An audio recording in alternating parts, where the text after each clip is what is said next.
যুক্তরাষ্ট্রে বসবাসরত লাখো প্রবাসী, বিশেষ করে দক্ষিণ এশীয় ও বাঙালি অভিবাসীদের জন্য বড় স্বস্তির খবর এসেছে ওয়াশিংটন থেকে।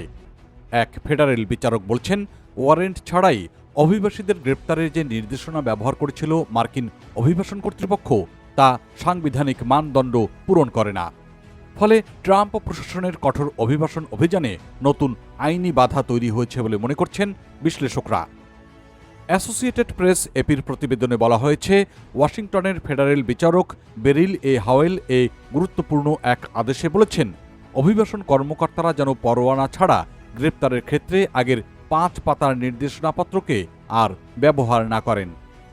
বিচারক বলেছেন, ওই নির্দেশনায় যথেষ্ট আইনি ভিত্তি নেই এবং সেটি প্রবাবল কেস বা যৌক্তিক সন্দেহের সাংবিধানিক মান পূরণে ব্যর্থ হয়েছে।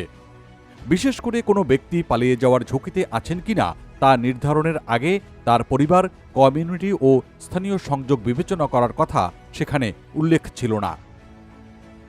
এই মামলাটি শুরু হয়েছিল 2025 সালে। ট্রাম্প প্রশাসনের পরিচালিত অভিবাসন অভিযানে গ্রেপ্তার হওয়া 4 জন অনাগরিক ও অভিবাসী অধিকার সংগঠন CASA আদালতে মামলা করে। অভিযোগ ছিল, অভিবাসন কর্মকর্তারা অনেক ক্ষেত্রে যথাযথ ওয়ারেন্ট বা আইনি প্রক্রিয়া ছাড়াই মানুষকে আটক করছিলেন। প্রবাসী বাঙালিদের জন্য এই রায়কে গুরুত্বপূর্ণ বলে মনে করছেন অভিবাসন আইনজীবীরা। কারণ সাম্প্রতিক মাসগুলোতে New York, Chicago, Texas, Georgia ও ক্যালিফোর্নিয়ায় বসবাসরত বহু দক্ষিণ এশীয় পরিবারের পরিচয় যাচাই, আটক বা আকস্মিক জিজ্ঞাসাবাদ নিয়ে উদ্বেগ প্রকাশ করছিলেন। মানবাধিকার সংগঠনগুলোর মতে, এই রায় পরিষ্কারভাবে মনে করিয়ে দিয়েছে যে অভিবাসন আইন প্রয়োগের ক্ষেত্রেও মার্কিন সংবিধান ও নাগরিক অধিকার উপেক্ষা করা যাবে না। ওয়াশিংটন লয়ার্স কমিটির আইনজীবী ম্যাডেলিন গেটস বলেছেন, ফেডারেল এজেন্টদেরও আইন মেনে চলতে হবে। অভিবাসন অভিযান চালানোর নামে কাউকে বিশেষ সুবিধা দেওয়া যায় না। অন্যদিকে department of homeland security DHS জানিয়েছে, তাদের কর্মকর্তারা আইন মেনেই কাজ করছেন। সংস্থাটি বলছে, যুক্তরাষ্ট্রের সংবিধানের 4র্থ সংশোধনী অনুযায়ী কর্মকর্তারা রিজনেবল সাসপিশন এবং প্রবাবল কেস ব্যবহার করে তদন্ত ও গ্রেপ্তার করতে পারেন।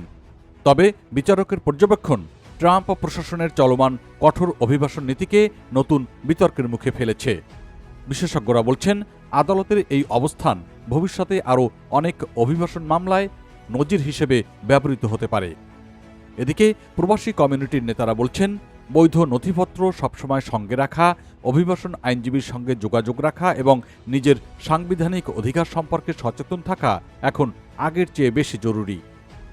বিশ্লেষকদের মতে, যুক্তরাষ্ট্রে অভিবাসন ইস্যু এখন শুধু রাজনৈতিক বিতর্ক নয়, এটি লাখো পরিবারের নিরাপত্তা, চাকুরি, শিক্ষা ও ভবিষ্যতের প্রশ্ন হয়ে দাঁড়িয়েছে। আর সেই বাস্তবতায় আদালতের এমন রায় অভিবাসী কমিউনিটির মধ্যে কিছুটা হলেও স্বস্তি ফিরিয়ে দিয়েছে।